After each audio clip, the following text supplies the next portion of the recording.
Ready or not, it is finally time to race. How's everybody doing? I'm Jay Elsen, and this is Midco Motorsports. We kick off our 7th season tonight with a big money battle at Devils Lake, where the NLRA late models battled for a $2,000 payday in the Golden Hammer Classic. The big show also included a special appearance from the NOSA Sprints. Good fight at the front early on between front row starters Jordan Adams and Wade Nygaard, with the 9N eventually taking control.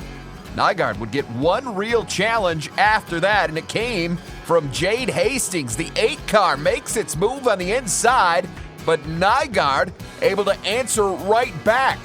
It was smooth sailing from there as Nygaard drives on for his first win of 2019. More good action with the Midwest Modifieds. Bailey Cousins held the lead early, but the 8 car of Jason Shue would overtake the 7B a few laps in. The turnover at the top didn't stop there, though. Lance Schill wanted a piece, and he'd get it right here.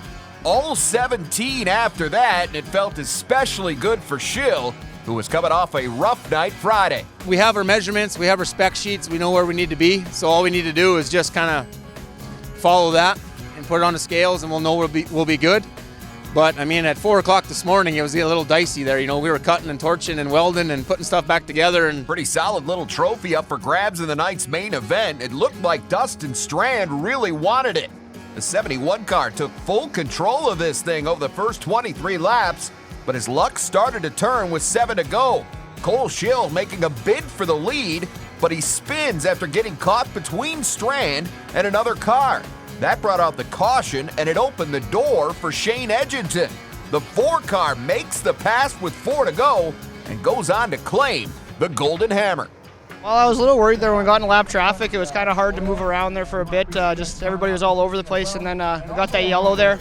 And I knew I was really good in the bottom of 1 and 2, and like I said, when you're leading, sometimes it's a lot harder to lead than being second, and we were able to move around a little and find the faster line, and got around Dustin there, and it was a heck of a race.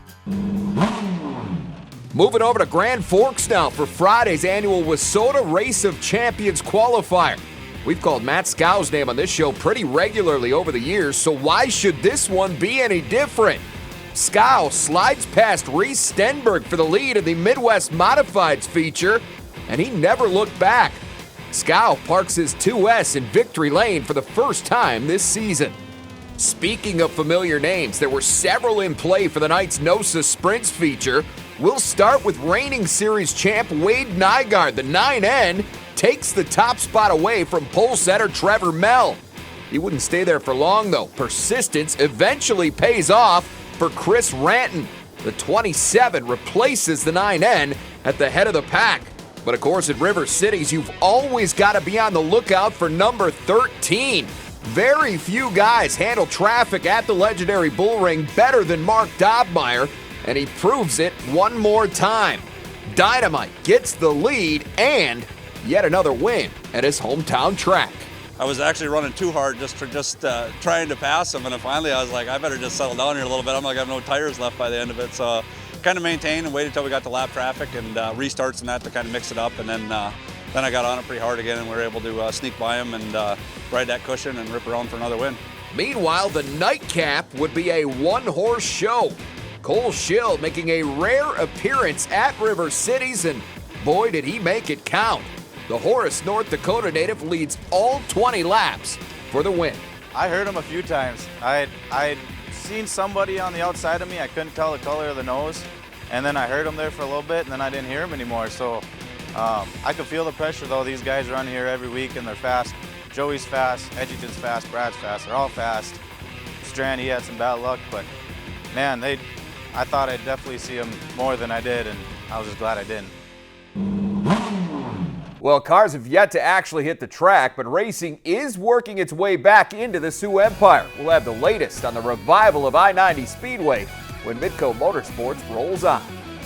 Midco Motorsports on Midco Sports Network is presented by Dakota Speedway.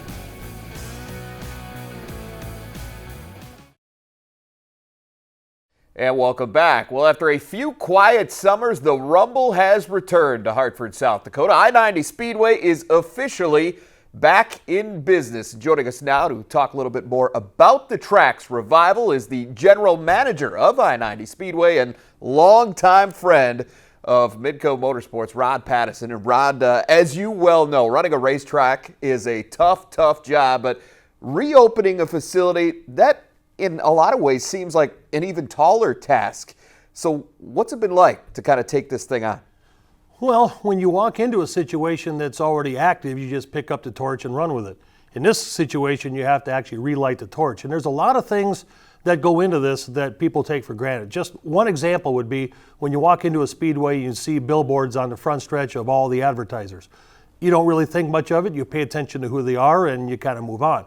Well, in our situation, we've had to contact the advertiser, work out a program where they will be investing in us, get their artwork, have to send it to the sign maker. The sign maker sends back a proof. I send the proof to the customer approves it back to me and then back to the sign maker. And that's just for one sign. You know, the physical part of it has been difficult. The emotion part, though, has been very, very draining because of all the weather and, getting geared up for a race and then it rains out and those types of things. So it's been quite a project indeed. I know a lot of the things along the way have actually gone very well for you guys to this point, but there's always hurdles. So what are some of the bigger obstacles you've encountered along this path? Well, there's a lot of people that are excited about what we're doing as far as an advertiser and marketing partner is concerned. But they also have seen what's happened the last 3 years or so with the racing community here in Sioux Falls. And so they're kind of taking a let's see what happens approach, which it's perfectly understandable to me. The project has gone pretty well. There's a couple of glitches here or there. Weather-wise has kind of thrown a monkey wrench into some of that stuff, and then some other outside factors that are a little bit beyond our control have kind of slowed things down a little bit. But all in all, it's been pretty smooth. There are lots of things that I think have been smoother per se than I thought they would be. Some others are a little bit more difficult as we thought that they would be. But all in all, it's gone very, very well for us. Great to hear. Well, looking at the grand scheme then, why are things going to be bigger and better at I-90 this time around for racers and fans alike than they maybe have been previously at this track? Well, I think it's the team that we have. Myself, I've been around the racing business for about 30 years or so with microphones, promoting those types of things, and have been around it for 50 of the 51 years I've been on this earth. But then there's Dale Furby, who's our competition director. Sean Neistat is as good as it gets when it comes to announcing. Terry Kiergaard's going to do a lot of our video work along with you folks here at Midco. So the fact that we have such a great team put together with ownership of Lyle and Dawn Howie, who are racers also, we're all racing people in some entity or another. So that team is what I think is going to make a big difference in what we're doing. Why is it so important for this particular endeavor to be successful? A lot has to do with the fact that the Sioux Falls area, when you take a look at the metro, with about a 30-mile wide radius of downtown, you're looking at close to 250,000 people. And as much of a hotbed as Sioux Falls has been for racing ever since the mid-50s when some of these racetracks opened up, and now the fact that it's been dormant for 3 years or so, people are so excited. For one instance, Corey Yai is one of the drivers that a lot of people recognize here in Sioux Falls. In past years, he's had to spend close to $3,000 in fuel just to get to and from the races, and sponsors that he had before didn't want to invest in a car that was going to be racing in a Jackson, Minnesota, or Watertown, South Dakota, or Park Jefferson Speedway. So now that we have a racetrack in our backyard, not only do they not have to pay all these fuel bills, but now they're getting their sponsors back also. And so it's kind of a snowball effect for the drivers themselves and the teams, not to mention the advertisers that know that they get a return on their investment through motorsports, and the fans. They don't have to drive 3-4 hours to a track and get back at 3-4 o'clock in the morning for work the next day. So it's really a full encompassing importance of why this is going to happen this way. Do you see it as an opportunity to maybe corner a piece of the market here?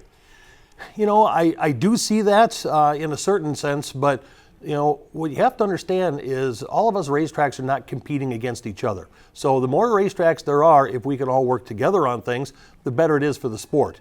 We're not competing against other racetracks. We're competing against boating and camping and golf and fishing and softball tournaments and those types of things. So if there was another track here in this area, then that way I can sit down and work with their promoter on bringing a pretty good sized series in for a 2-day, 2-track show. Right now, we have the opportunity to be, I don't want to say exclusive, but within a 30 to 40 mile wide radius of Sioux Falls, we do have that exclusivity right now, and we're going to do everything we can to try to make it as good as we possibly can. All right, well, last thing for you now. I know most of your attention is on the here and now, this immediate future for I-90 Speedway. But if we take a quick look down the road, is there a clear, drawn-out vision for the racetrack, or are you taking that see how it goes kind of approach?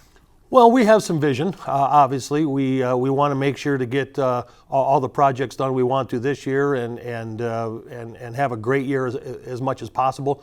Next year, we're looking at improving some of the lighting there. We also want to take our main building and expand it to the east and to the west.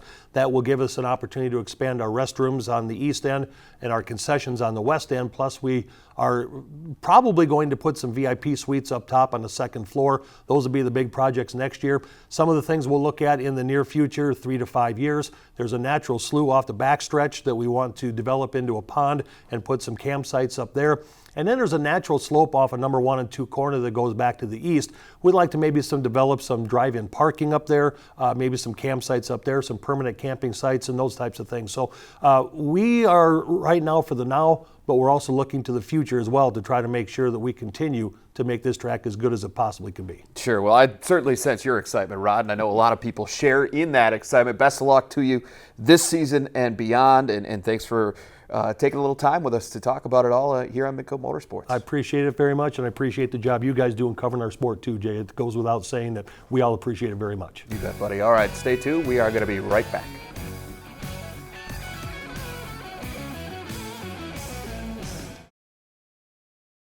Well, as we all know, Mother Nature has wreaked havoc on racetracks all across our region, and the folks at Rapid Speedway can attest to that as well as anyone. Friday, their patience was finally rewarded as they snapped a season-opening string of 5 straight cancellations. Most guys just hoping to keep their seasons from going up in smoke on night 1, but our guy Levi Vanderweide went for it in the hobby stock feature. The 8-car climbed from 5th to challenge for the lead. He'd get it briefly, but a caution slows his roll and forces him to move back to the 2nd spot. Later on, Vanderweide's still in the hunt, but it's Brady Clausen that finds the front as he completes the pass on Tyler Schlumbaugh. Fast forward to the white flag, Vanderweide giving it one last shot, but he cuts his right rear tire in the process, and that would officially end the bid for his first career win. It was good news for Clausen, though. He drives on to get the victory, which would mark the start to a pretty memorable weekend. Well, just happened to be I get married tomorrow. It's just so much emotion going on in general, and now to put this on top of it, I couldn't ask for anything more. I was excited the way it is, and now I got all this emotion going. I'm just gonna ride this through the weekend, just have one of the best weekends I think I can ever imagine. Friday was unforgettable in a different way for B-Mod driver Brock Hess. After piloting the 16 car to the lead within the first few laps of the feature, Hess would give way to the 91 of Tyler Johnson.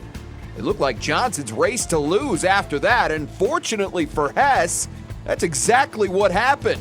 The 91 slides off the back of the track heading into the final turn, and that is great luck for Hess. He gets handed the season-opening victory while Johnson settles for 3rd. Nowhere near as much drama in the final race of the night. Justin Regnerus shoots to the front off the start of the stock car feature, and he would stay there for all 18 laps. Regnerus picks up right where he left off last year, opening defense of his track title in wire-to-wire fashion. After the heat race, we changed a little bit, didn't know which way to go with the track. Got the early jump on Loneman. I knew he was going to be a tough one to beat. A lot of hard hitters behind me. Kept kind of doing the diamond factor on the track, and that seemed to be working pretty good. Coming up, a thrilling finish highlighted Friday's season opener at Jackson Motorplex. We'll show it to you when we come back. And welcome back. Tire tread was one of the topics of conversation at Jackson Motorplex in the offseason, specifically with the Wing 360 class. And there's been a change. Effective July 1, teams will no longer be able to use the Hoosier RD12 left rear tire. A Decision General Manager Doug Johnson says was made to not only maintain a better racing surface, but also to align with the rules at Knoxville Raceway. Friday, however, all the talk would be about the race itself, particularly the finish. Lots of action at the front of the pack, and 6 laps in, Winnipeg native Thomas Kennedy powers past Lee Gross for the lead. Brooke Tatnall would be a factor as well, though. Get a load of the back and forth here between him and Gross. The two trade the 2 spot a couple of times before Tatnall settles in. That was key because as they hit the white flag, things get bumpy for Kennedy. That cost him a lot of speed, and it allowed Tatnall to shoot past him for the lead and the win. Unbelievable. Kennedy hoping to redeem himself the following night at Knoxville, and he'd get off to a good start, shooting from 5th to 2nd on the green flag. Lap 3 now. Kennedy completes the climb as he works around Tasker Phillips on the outside. The 21K would stay out front for the next 13 circuits, but it wasn't quite enough. Ryan Giles bests Kennedy off the restart with 4 to go, and he would hold on from there. Giles claims the $3,000 prize while Kennedy settles for 2nd. The Outlaws are set to invade Grand Forks. Brian Shawn and Chris Shirek will preview Friday's event at River Cities after this. Midco Motorsports on Midco Sports Network is presented by Dakota Speedway. The greatest show on dirt is set to make its return to Grand Forks this weekend for the first of this season's 2 stops at River Cities Speedway. Midco SN's Brian Shawn is a preview in this week's Inside Track presented by Dakota Speedway. Hey Jay, yeah, the Outlaws are at the Bull Ring once again. It's a weekend earlier than last year, and as of right now, the weather looks to be great. Maybe a little hot, a little windy, but we'll take that over rain, certainly. Let's bring in our Midco SN racing analyst, Chris Shirek, from our studio in Grand Forks. Chris, you raced numerous times against the Outlaws, back in the day a little bit, even making the dash for one of those shows. Some fond memories from those days, I'm guessing, right? Yeah, whenever the Outlaws came to town, it was always one of the best weekends, and everybody's got to have their equipment in top notch. You got the best in the business coming to your town. You got to hold down the fort. And then going up against the Outlaws, you talked about it, the margin for error gets so much smaller. What are the keys when you're battling these guys? You do need a little luck, I know, right, when you qualify and all those things, but what else needs to happen? Yeah, your whole night, once you unload the car, has to be perfect. Your draw for qualifying, you got to set down a good qualifying lap. You got to run hard in the heat. If you make the dash, you got to run hard in the dash. I mean, you have to have good luck. You have to have exceptional driving. You can't make any mistakes. These guys will take advantage of you if you make just a little mistake. So your game has to be perfect, and you have to have a little luck to get a W against these guys. Well, due to the wet weather, and we talked about this, there's only been 2 races so far at River Cities Speedway, so even the locals have not really had a chance to get out there very much and make some of those differences and some of those tweaks and trying to dial into that surface. How much of a difference does that make for these guys? Because you've been in this situation before. Yeah, I don't remember the exact date that we did it, but we ran, Grand Forks was the first night that we ran, and it was against the Outlaws, and that was really tough. You want to have a bunch of laps under your belt at the track that you're used to. If you're going in with 0 laps and the Outlaws are going in with 0 laps, they have the advantage. That's where the locals get the advantage, is having the seat time on that track. So it'll be tough for the locals, but I mean, if any of the locals can do it, we have a good shot. We have a good shot to knock down the Outlaws on our home turf. Yeah, and Mark Domeyer last year actually had a pretty good shot, his best finish, I think, in Grand Forks, still looking for that elusive first win at River City Speedway against the Outlaws. Now, it's been an interesting season on the World of Outlaws Tour. 14 different winners already in 23 events. That's pretty unusual than what we've seen the last few years. What are your thoughts on the parity so far in this year's field? It's a testament to the competition nowadays. There's so many good drivers, and the equipment is so close.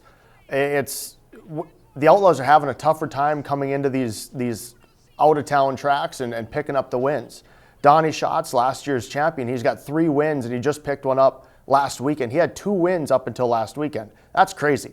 So I feel in my opinion, there's going to be a first-time winner in Grand Forks, whether it's going to be a local or it's going to be one of those World of Outlaw guys that has never won a race this year. Or ever. Yeah, and that's exactly right. You talked about Donnie Schatz. He's dominated in Grand Forks in recent years. He did win in Nashville. They had 2 races out in Nashville this past weekend. But based on what we've seen in 2019, like you said, it really could be anyone's race. Give me a wild card or driver to watch on who could pull it off on Friday night and why. Who could be that first-time winner that we've seen here at the Bullring? I really like Shark Racing's Jacob Allen, number 1A. He's always good in Grand Forks. He loves Grand Forks. He always seems to put down a good qualifying lap, decent time trial, or decent heat and dash.